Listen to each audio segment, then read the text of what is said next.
Tax and Compliance Department at Credit. Before we begin the sessions, I'd like to briefly Credit. We support business through every critical phase from strategic company formations and tax efficient structurings to seamless e-invoice implementations. As a Dubai regulatory environment continue to evolve, getting this fundamental right has never been more important. Whether you are setting a new venture or company, enhancing the tax compliance, or transitions to digital invoicing, our end-to-end expertise ensures you can maximize opportunities while minimizing the risks. It's my pleasure to introduce our extreme speaker, Mrs. Dilani Dahanayaka, Head of Tax at Gravity. She's a qualified chartered accountant with Bachelor Science degree in Physical Science. She has over 18 years experience in auditing international taxations, corporate tax, as well as transparencies with international Big Four firms. With extensive experience in tax strategy, compliance, and advisory services, she leads the tax function in the UAE, ensuring business meet regulatory standards and optimize tax efficiency. With her expertise and hands-on experience, we are confident that today's session will offer valuable insight in navigating the complexities of UAE corporate tax. Before we begin, I would like to highlight the housekeeping progress. The session is being recorded for future reference. All participants have been muted to ensure smooth sessions. If you have any questions, please drop them in the chat box. We will discuss at the Q&A sessions. If we are unable to answer all the questions in the chat box, we will follow up and provide answers via emails. Without further delay, let's begin. Please join in welcoming Mrs. Dahanaya to take over the session. Dilana. Thank you, Ravin, for the introductions. Good afternoon, everyone. Thank you for joining for the today's webinar. Welcome you to today's webinar on UAE tax update and filing guide tax return. Everyone is aware now UAE corporate tax law was effective from 1st June 2023. It's very important to businesses to understand the Federal Tax Authority requirement and ensure full compliance before filing your first tax return. The purpose of today's session is to provide a brief overview of the corporate tax law and to brief few key areas so that you would be able to file your tax returns with good understanding of the tax law. Today we are planning to discuss about CT filing and payment requirements, tax return process, key details in the tax returns, the benefits, entitlement under elections options, allowable, disallowable expenditure, accounting and compliance, pre-zone treatment, tax group and relief, and additional disclosure requirements, and we will provide you guidance for the next step. First, we will understand who are falling under the city scope. All the juridical persons required to be registered for the corporate taxes. Individual persons has requirement for the registrations if the business revenue exceed dirham 1 million. Pre-zone companies also has compulsory requirement for the registrations. Pre-zone entities are considered as juridical persons, and same treatment is applicable for pre-zone entities as well. Under the UAE law, there's a concept of tax groups that is in line with international law. So where parent company and subsidiary can form a tax group and reduce the tax administrative burden, just filing the single tax return based on the consolidated financial statement. So the deadlines are set up for the corporate tax return filing. That is within 9 months period, end of the financial year. Payments deadline also same, that's in line with the corporate tax return filing. If your financial year is Jan to December, your first tax period will be Jan 2024 to 31st December 2024. Deadline for the return filing is 30th September 2025. Payment deadline also will be 30th September 2025. Now, return is available for most of the companies for the filing. That's only the option is available for the online submissions via Tax portal. Manual submissions are not available. In addition to the submissions of the financial statement, there are additional forms and schedules to be submitted along with the corporate tax returns. We will guide you what are the those requirements, what are the additional forms required to be submitted under that. So we have question and answer sessions. If you have any questions, you can raise those questions in our question and answer sessions.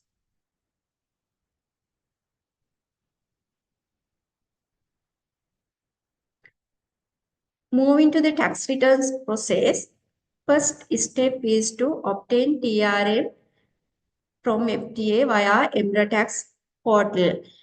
Deadline for the corporate tax registrations was set up based on the license issuance date.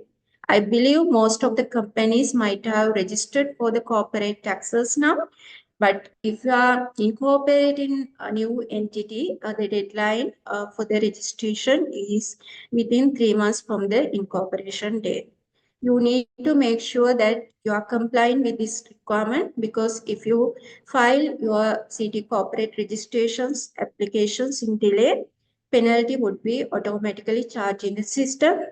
Waiving of the penalty would be very difficult things. If you have no valid reasons for the delay, so the waiving of penalty would be not possible. Hence, it's very important to make sure you are complying with all the deadlines. Once you're registered for the corporate taxes, next requirements to keep records. That's also very important. You need to understand what are the records to be maintained, because as per the UAE corporate tax law, records should be maintained for 7 years. That includes financial statement, bank statements, invoices, all the correspondence details related to the transactions. Basically, you might be able to provide the justifications for the transactions record. Because if FTA requests any additional informations later, you need to provide those informations. Otherwise, penalty can be charged if you are unable to provide those informations. Hence, once you prepare your financial statements and maintain all the correspondence related to your transactions, you could start the process of tax return filing. As I said, now the return is available for the filing. Uh, so you can, if your financial is ready, you could start the process for the tax return filing. For the persons who we will explain you who are the small business relief, who can claim the small business relief. For the persons who can claim the small business relief, has no requirement to compute the taxable income. Hence, the submissions of the financial statement is optional for them. But for all other entities, there's a compulsory requirement for the submissions of the financial statement. So once you prepare your financials, you could start, you could prepare your tax computation that is based on your profit before taxes, because the taxes applicable under the corporate tax is not allowable as a deductions when you arrive into the taxable income. So based on the profit before taxes, you have to do certain adjustments to arrive into the taxable income. Based on that, you can compute the tax payable. Since you have to do certain adjustment for that purposes, and you can exclude certain exemptions when you arrive into taxable income, it is advisable you to get the consultant assistance in this process, because amendment of return option is available for you. But if when you do the amendments, if it result additional tax liability, that the penalty would be applicable in that situations. Hence, it's advisable you get the consultant assistance to avoid those unnecessary problems. Once you prepare your computations, you can go ahead with the filing of tax return. Submissions of the corporate tax can be done through the FTA portal. As I said, the return is available now for filing, and so the deadline for the return filing is within 9 months period of the financial year end date. Payment deadline also same. This is the process that you have to carry it out as a taxpayer. Once you file your tax returns and once you turn the payment as per the computation, final computations, so your functions will be closed. But after that, even FTA can request for additional informations. They can select your file randomly for tax audit and can request additional informations for that purposes. At that point, you would be able to provide all the informations what they are requesting for verification purposes. Otherwise, there are provisions under the corporate tax law to charge penalty. Hence, it's very important that you maintain record for all your transactions what you have recorded in the financial statements. Moving to the key details in the tax returns, some informations are pre-populated in the returns. When you do the corporate tax registrations, you have provided some informations for the registration purposes, including taxable person's name, addresses, tax period, business type. But there's additional requirement for you to update the portal if there's any changes to your data that you have provided already within 20 business days, 20 working days. If you are not maintaining your portal up to date, so there are options to charge the penalty. Hence, it's very important you to maintain your tax portal up to date. All the changes to the informations should be updated within 20 business working days. Hence, when you are filing your tax returns, even if the some informations are pre-populated in your returns, you should check all the informations to make sure that the informations are up to date at that point. Even if you have missed anything to update in the system, you could update to avoid the penalties before file your tax return. This is a very interesting concept and it is in line with the international law as well. Because parent company and subsidiary make a tax can form a tax group and file one return based on the consolidated financial statement. That will reduce the administrative burden considerably significantly because if you have 100 subsidiary companies, so the filing tax returns for 100 subsidiary would not be practical. Hence, it's very important to analyze for this before forming the tax group, whether you are losing anything, because I will explain. For the qualifying person, pre-zoned persons is not entitled to form the tax group.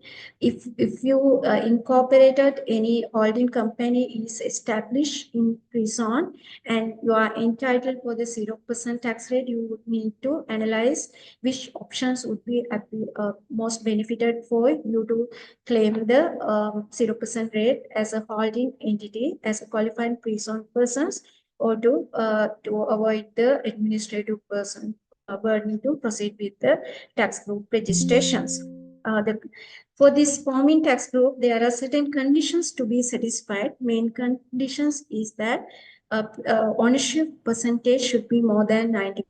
If the ownership percentage is more than 95% only, you would be able to form a tax group. In addition to that, there are certain other conditions to be satisfied only. Parents and subsidiary must be a resident persons. If any entity is non-resident, they can't take part of the tax group. Both parties must be a resident person, and financial period and the policies applied for the preparations of the financial should be same. If all those conditions satisfied, you can form a tax group and you can reduce the administrative burden and have the benefit of consolidating your tax losses if any companies incurred tax losses. But these registrations for this forming tax group application should be submitted before end of the tax period. If I take same example, if your first financial year is 1st Jan 2024 to 31st December 2024, you need to file your applications before 31st December 2024 for the financial year 2024. If you are not going to comply with these requirements, penalty can be charged for the late submissions of the applications. Once you form a tax group, you need to prepare a consolidated financial statement for the tax group, and based on that only, you need to file your tax return. When you consolidated your financials, you can eliminate all intergroup transactions within the tax group. With that, you could be able to uh, reduce transfer pricing burden also, because you need to comply with the transfer pricing requirement if there's any transactions with your non-members. But to maintain the arm's length prices, there's no limitations. So all the transactions with the related parties should be conducted as arm's length prices. But in forming tax group, um, you could be able to eliminate the intergroup transactions.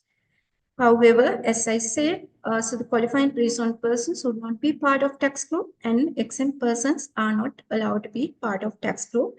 Hence, any companies are entitled to claim the 0% rate as a qualifying pre-owned person. You need to analyze which options would be most beneficial for you before taking part of the tax group.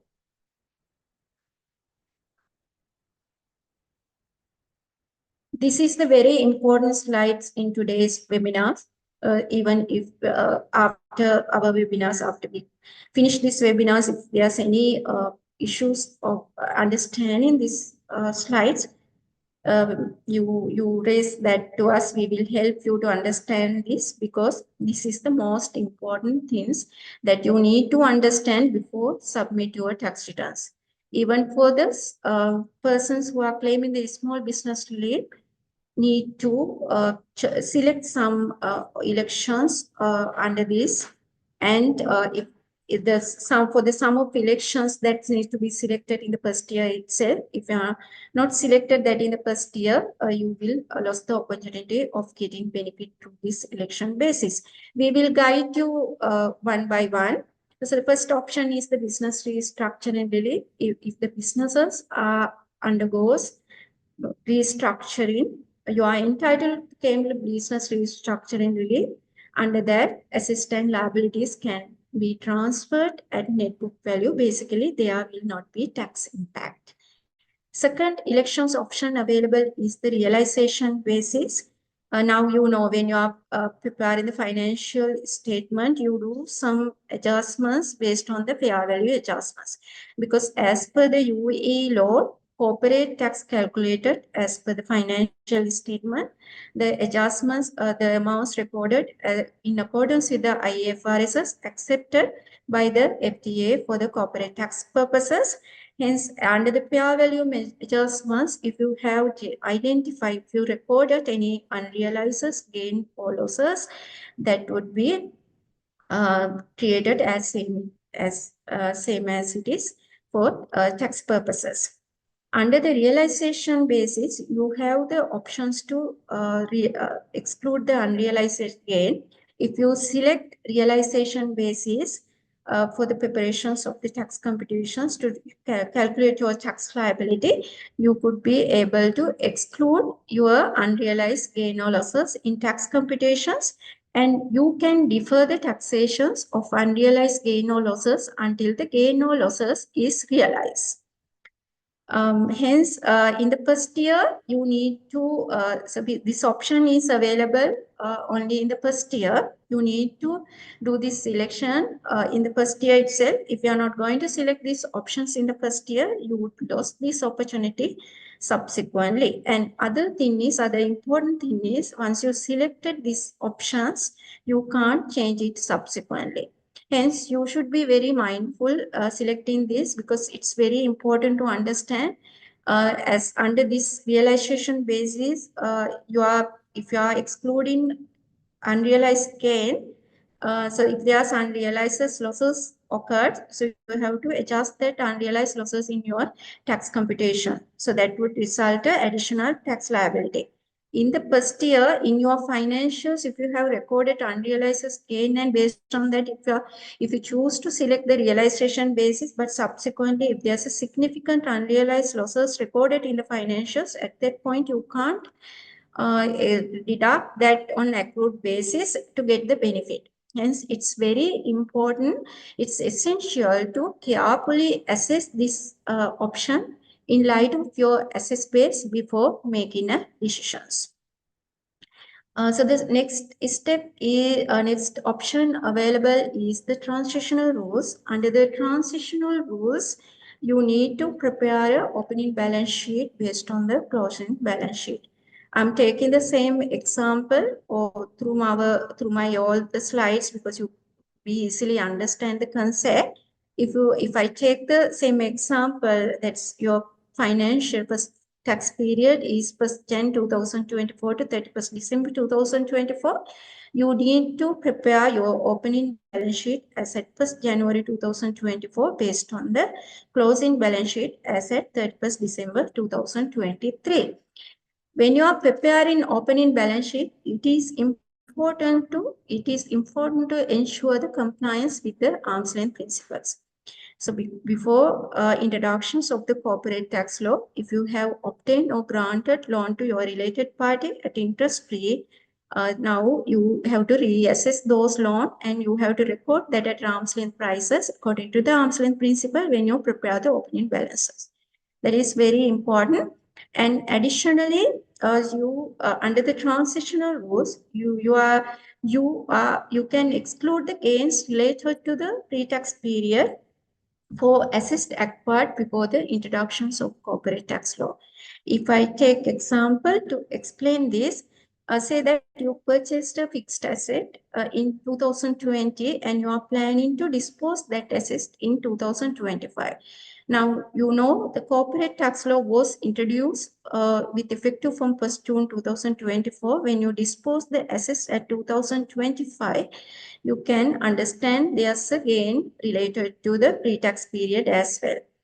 If you select and if you make this elections under the transitional for those assets, you are able to exclude the gain related to the pre-tax period when you dispose the asset. For that purposes, you need to disclose the assets details in the first year itself. If you are not going to make these choices in the first year, you might need to pay the taxes for the entire profit when you dispose the asset. And next elections options available is the small business relief. So now I think everyone is aware of this. If your revenue is less than 3 million for the current year as well as for the previous year, you can claim the small business relief. When you claim the small business relief, your taxable income will be treated as zero. Basically, there's no requirement to do the tax calculations. You can file a simplified return with some limited informations. But as I say, even for the persons who are claiming the small business relief, need to select the election basis for the realization basis and the transitional rules. And this claim is only applicable up until 31st December 2026. Next one is the transfers within a qualifying group. If any transfers made within the qualifying group, there will not be taxes on internal transfers. A qualifying group is the persons who hold the shareholding more than 75%. There are certain other conditions to be satisfied. The financial period should be same, and accounting principles should be same. But here, not like tax group, for the non-resident persons even can take part of the qualifying group. So within your group, if those conditions are satisfied, and if any assist and liabilities transferred, that could be treated at assist and liabilities are transferred at net book value, and there will not be taxes applicable for these transactions. Finally, foreign permanent establishment. So you could claim the exemptions for the foreign permanent establishments. Permanent establishments are defined under the corporate tax law. So basically, for an example, if you establish a branch office in abroad, that could be considered as a foreign permanent establishments. When no incorporated company in another country, the taxes it as applicable as per that country for the branch fees. So now, if the FTA, so UAE also going to charge the taxes on the same income, there would be double tax situations. Hence, this option is given for those persons to claim the exemptions on the foreign permanent establishments to avoid the double tax situations. In addition to that, for the foreign permanent establishments, there's a separate another alternative options also. They can claim the foreign tax credit for the taxes paid in abroad, but it will be limited to the tax payable in UAE. For an example, if you pay taxes at 30% in the foreign country, you can't claim the 30% taxes here in UAE and claim the tax refund. That you can claim only that will be limited only to the 9% by the applicable as UAE law. You have two options available for the foreign permanent establishments. Either you can claim the exemptions or you can claim the foreign tax credit. But under the election basis, you have given the options to claim the exemptions on the foreign establishments.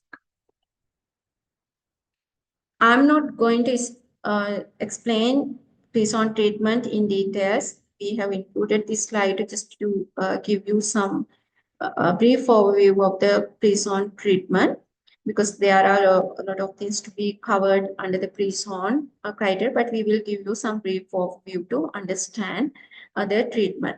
Now, everyone is aware pre-on entities are taxed at 0%, but you need to understand not all the pre-on entities are entitled for the 0% rate. There are certain conditions to be satisfied for these purposes. You can't generalize pre-on entities are entitled for the 0%. Only qualified pre-on persons are entitled for the 0%. To become a qualified pre-on persons, there are certain conditions to be satisfied. And other thing is only for the qualifying income, this 0% is entitlement is available. So the qualifying income means the income generated from pre-on persons and income generated from qualifying activity. Qualifying activity includes, it will not limited to only the manufacturing, processing and trading activities. For those also there are certain conditions to be satisfied, but most of the services are not covered under the qualifying activity. Some head office services and some treasury financings, so those services has covered under the qualifying activity, but mostly services are not covered under the qualifying activity. So if you have derived any qualifying income, you can claim the 0% rate, but there are additional conditions to be satisfied. What are those conditions? So the maintaining adequate substance is the main conditions. It is very critical. So the company just if the company just incorporated a company in the pre-sons, that would we can't say that is entitled for the 0% rate. Actual conduct of the business is very important. Under the adequate substance criteria, you need to justify that you have business place in the pre-sons to conduct the business, and you have employed adequate employees to conduct the businesses, and you have incurred operational expenditure. In addition to that, it's compulsory to maintain transparency documentations and audited financial statement to qualify for the qualifying persons provisions. Hence, it's advisable you to check with your relevant pre-zone authority for the entitlement if you are planning to claim the 0% rate.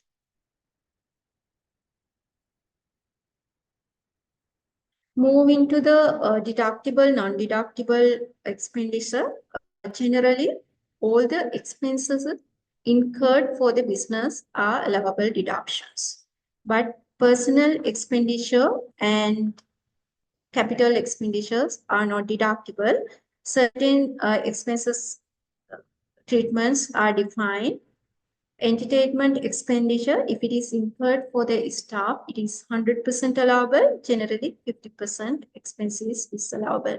Hence, if you are claiming the 100%, since that the expenses is incurred for the staff, you need to maintain adequate documentations to prove that you have incurred that expenses only for the staff. Otherwise, if you have any risk of providing those supporting documents, you can apply the general rule, that is 50% of this allowance in your tax calculations.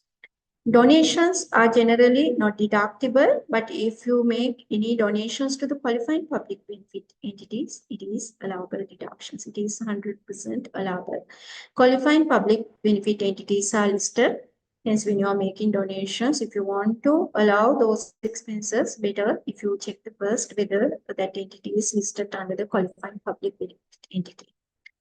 Fines, penalties, and bribes are disallowable expenses, but damages or breach of contract are allowable deductions. If you incurred any expenditure for damages or breach of contract, that is 100% allowable. Only thing is that you have to make sure that you maintain adequate documents to prove your claim, because these expenses are defined and there's a risk that those expenses can be disallowed by the Federal Tax Authority. Hence, if you are claiming any expenditure under this category, it's very important you to maintain a documents to prove your claim. Corporate taxes paid under this law is not deductible. As I said, the taxable income is calculated based on the profit before taxes, and all the non-business related expenditures are not deductible for tax purposes.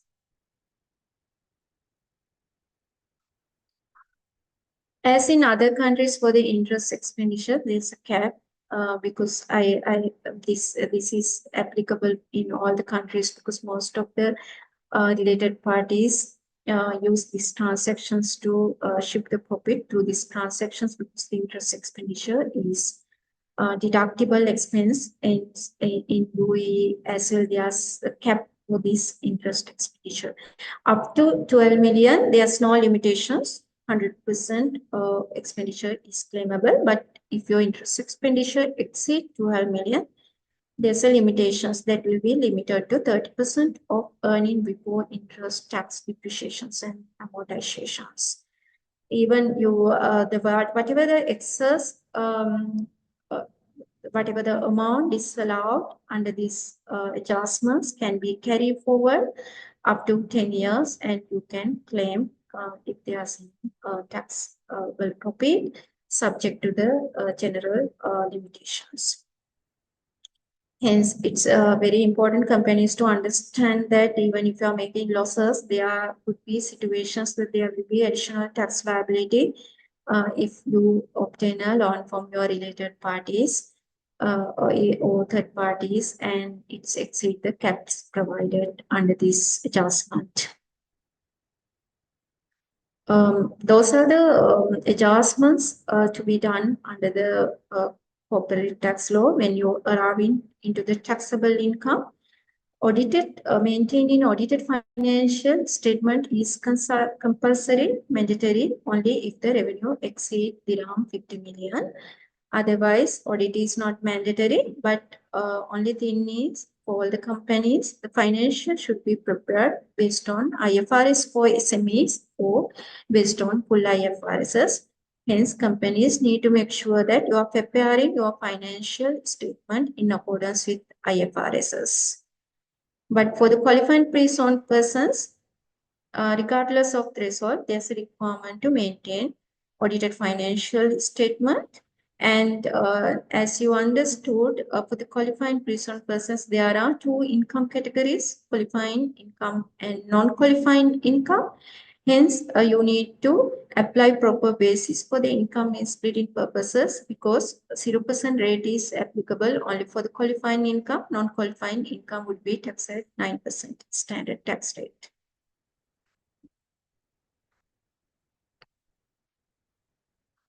Now, those are the general concept that we would like to cover under the corporate tax law.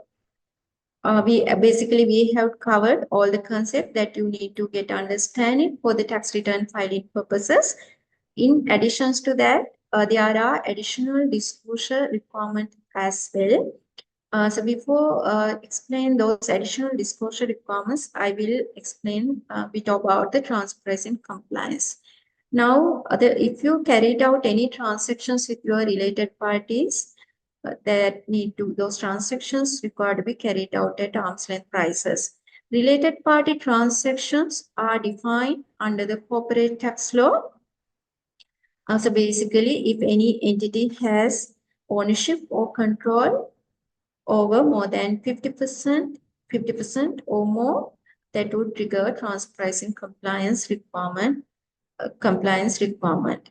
And shareholders, directors, key management personals, and relative of those personals are considered as connected person. But transfer pricing under the transfer pricing disclosure requirement, you need to disclose those transactions only if the transactions value exceed 40 million in aggregate and transactions value exceed 4 million per category. Basically, if your transactions value doesn't exceed 4 million per category, there's no requirement to disclose those transactions in the transfer pricing disclosure form. If you have requirement to disclose those transactions as per the threshold applicable under this, you need to carry out the benchmarking analysis also for the justifications of the transfer price.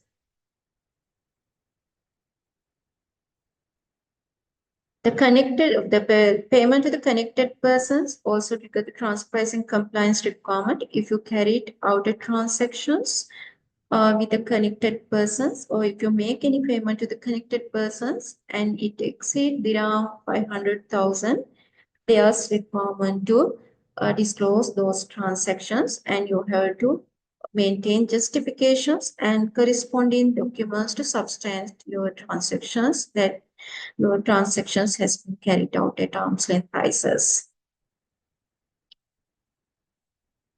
In addition to the submissions of the transfer pricing disclosure form and the financial statement along with the tax returns, there are additional documents to be submitted. One document is that the documentations to support market value of the qualifying immobile property at the start of the first tax period, and the documentations to support market value of the financial assets liabilities at the start of the first tax period.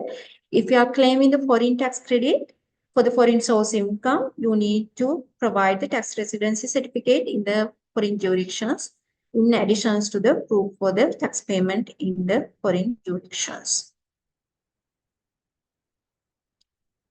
Now, in conclusions, understanding the city return process is critical to staying compliant and avoiding unnecessary risk. You can see that it's not like submitting the application. There are several concepts to be considered. Even as a taxpayer, you have to decide some concept in the first year itself. Hence, it's very important to understand those concepts and analyze those concept in advance to identify which are the benefits available under those concept. Now, hence, it's advisable you to start the process from now, because the return also available for the filing now for the most of the companies. Hence, you need to review your tax applications